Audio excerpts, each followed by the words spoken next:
Te tira Māori e whakanui ana i a Maya Angelou.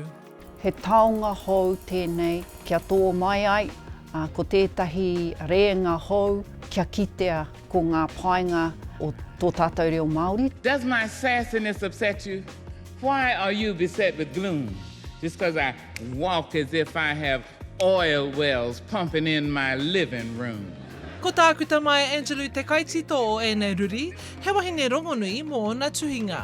Kāre au i kaha mohio ki ana mahi nā tēnei kaupapa kua nui ake taku mohiotanga ki ona pūkenga, ki ona āhuatanga i pāki aia i tōna ao mai te tamarikitanga a kui anoa. Me tana kaha ki te whai kia whakatairangahia ngā motika, te mana o te tangata taketake. I whakakotahi a Pania Papa i ngā wahine toru tekau mawhā i puta i te pane kiretanga o te reo Māori ki te whakamaori i ngā ruri a Angelou. Ko Charisma Rangipunga, tētahi o te tiramahi.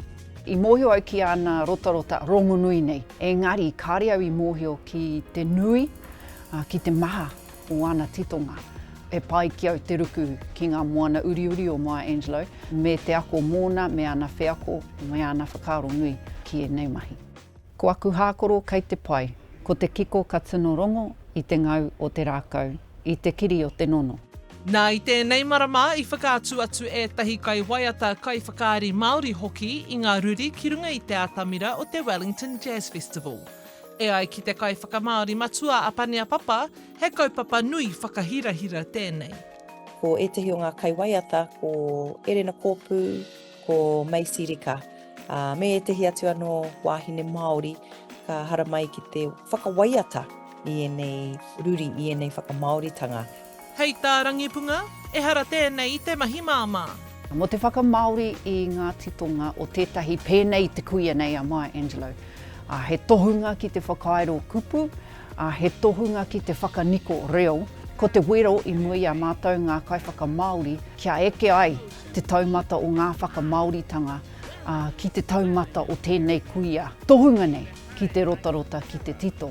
Koina pēr te mea uaua kia whai mana ai te reo Māori me eke tonu te mana o te kuia i roto i ngā mahi. Ko te māramatanga tēnei mea te kurahuna. Kia rongo hoki i ngā painga o tēnei mea te tito, ko Maya Angelou te tauira, te tai o ngā tauira nui o te ao ki tēnei mea te tito nā reira. Koina ngā hua. Mo and Joe run the candy store, telling fortunes behind the door. The cops grabbed Mo, and as Joe ran out, brother Mo, he began to shout, "Run, Joe!" Kua tukuna tēnei puka puka, he kupu nā te Maya, he kohinga ruri nā Maya Angelou ki te upurangi. Ora Kairangi Nicholas, Tahu News. Those police wanna catching up with Joe. Joe run too slow.